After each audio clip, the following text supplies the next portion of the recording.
My first guest tonight plays Frasier Crane's brother Niles on the NBC sitcom Frasier. Let's take a look. Hello, this is Dr. Niles Crane, filling in for my ailing brother, Dr. Frasier Crane. Although I feel fully qualified to fill Frasier's radio shoes, I should warn you that while Frasier is a Freudian, I am a Jungian. There'll be no blaming mother today. It's a pleasure to welcome David Hyde Pierce.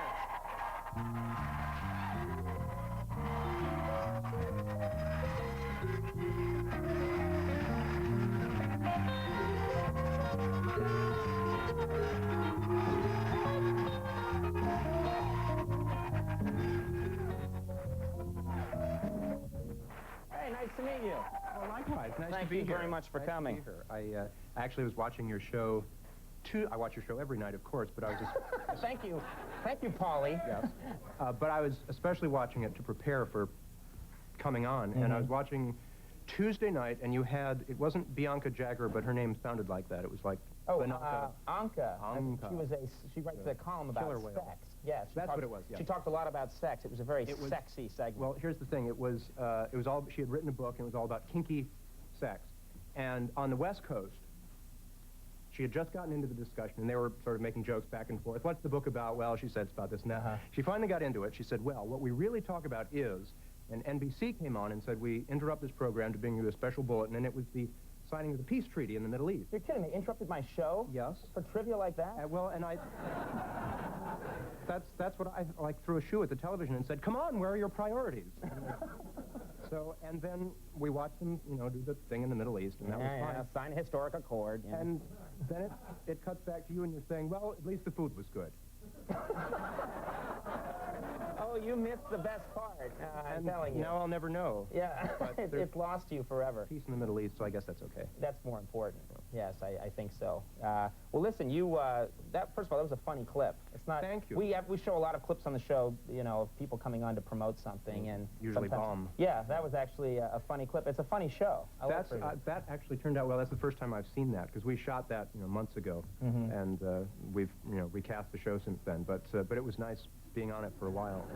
Now, I understood that this part was tailor-made for you, that they actually developed this part for you. The producers knew you. Is that true? That's kind of true. They didn't know me, and someone brought me to their attention, and they said, David Hyde who? Oh, what the hell? And so, but then, they weren't going to have a brother character to begin with, and then they saw me and sort of wrote one. Now, so were you like that? Did they get that vibe from you, that you're an uptight guy? No, I'm not really like that. They're just not very good. You know, they're not good at capturing your essence. No, but, you know, it's a job, so... You're catching on, my friend. That's my attitude. It's a paycheck. I'm actually not like him very much at all, although the more I play the character, the more I become like him, so it's a little scary. But. Well, was this at all, you were playing a very well-established character's brother. Did you watch a lot of Cheers episodes and study Frasier to figure out how to play his brother? Yeah, I mean, like Late Night, of course, I had always watched Cheers. Boy, you are good.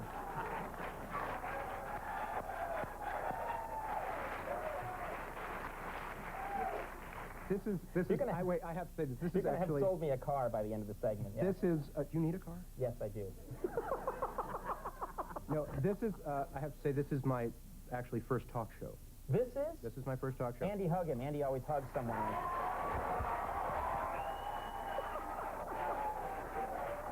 A ceremonial hug. No. The reason I mention that is that you all applauded before, and what I love about talk shows is when the audience applauds. Yes. And so people go on and they say, Conan, you look great tonight. Doesn't he look great tonight?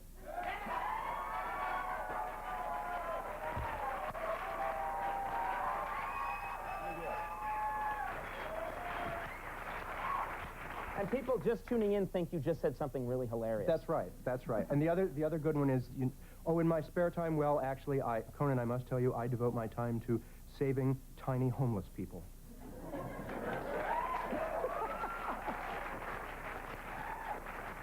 That sort of thing. You're catching on. Yeah. You're catching on so fast. Maybe and my last talk show, too. But no, you'll be back. You'll be back. This is, one guy turned on you in the audience. Don't worry. We'll have pages escort him to a closer seat. Now, you are new to this, though. You've caught on to a lot of the tricks, but you're new to this. Are you enjoying this success? You've been... Oh, yeah, yeah, of course. It's incredible to be on a hit TV show, but it's the recognition factor is weird, and dealing with, it must be... It's something you've got to get used to. Similar for you. It's like you weren't anybody for a long time. People think I'm Ralph Malph from Happy Days. So it's not a problem. That's good. They're like, hey, where's Potsy? Yeah. People think I'm Kelsey, so it works out okay. It all works out. Yeah. But that is something that's hard to adjust to. I know it's a little weird. I started out being antisocial, like aggressively antisocial, not to be mean, but old women would come up and say, "Are you on Frasier?" I'd say, "No." And then, just because I was nervous, and I'd gradually gotten used to it, and I've gotten a little bit better. Now I go to people's homes and ring the doorbell. Have you seen me?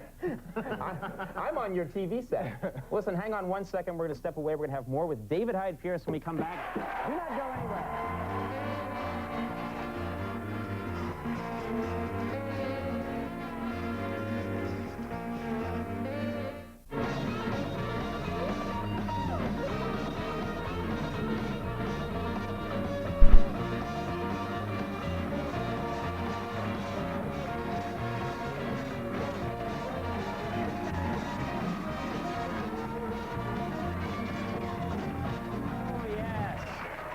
We're back. I'm here with David Hyde Pierce, and I think he's a terrific guy, don't you?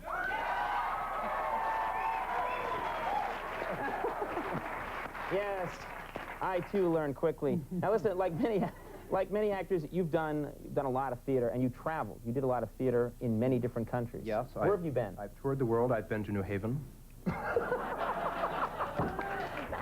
Man, what is that like? I've heard stories. Well, they don't speak the same language. No, they don't. But they understand. If you speak slowly, no. And it's a different currency. It's a very nice place.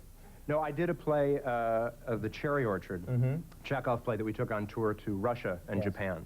And they actually didn't understand Do you have to know their language? How do you overcome that Well, barrier? we now know that we should have learned their language because, they thought the scenery was beautiful. You would have thought that would have occurred to us before we went, but it didn't. And when we were in Japan, we were doing this Russian play, The Cherry Orchard. We were doing it in English. And we were doing the play, we'd start it, and we'd hear this ping noise from the audience. And it would start out, there'd be a ping, then another ping, and then ping, ping, ping, ping, ping, suddenly just sort of progressively through the play. We didn't know what it was. So we had a scout, go out and sit in the house and find out what it was. Well, the translation of this play that we were doing in English was broadcast over airwaves. And each of the audience members, the Japanese audience members, had high-tech handheld receivers that they would hear the translation. And there was no carpeting on the floor.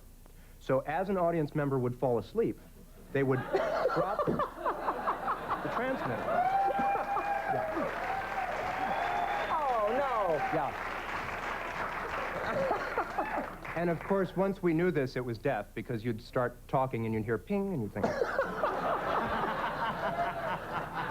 Oh. You know, we had one actor, Erland Josephson, who's literally one of the great actors of all time, Swedish actor. He's like the, Swedish Jim Varney or something, and he...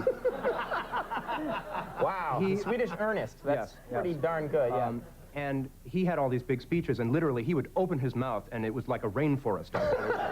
People were dropping... Ping, ping, ping, ping, ping, ping, ping. Oh. That was bad. Mercy. And then you went to Russia. Now, I've never been to Russia. I've known people that have gone. They say it's like a whole different world. It is.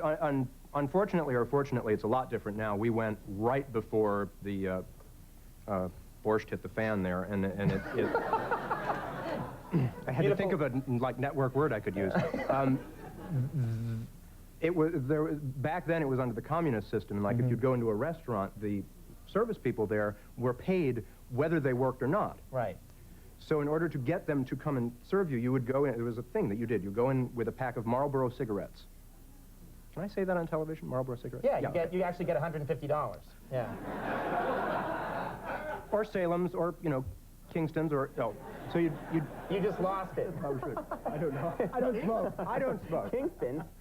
Now, So you're $30 in the hole now. All right. You take your cigarettes and you'd put them on the table. And you would not give them to the waiter, because if you gave them to them, then they would take them and go away and smoke them, and you'd never see them. But you put them on the table so everyone knew there were cigarettes in the offing. Yeah. And then they would come and they would bring you your food. and then at the end of the meal you'd pay and you'd give them the cigarettes. You really and had to bribe them just to get them to wait on you. We actually had the lighting designer went out to eat at one restaurant, and he could not get served, and he had, you know, cartons of cigarettes. I don't know what the deal was, and he then started taking plates and dropping them. They would smash, and he'd wait, and no one would come over, so he'd take another one, drop it and smash, and the person who was having dinner with him sitting here like, and finally the waiters came, but they would not pick up the plates. They stepped over the shards of broken crockery and took his order and stepped over them. They would not clean up, so that was...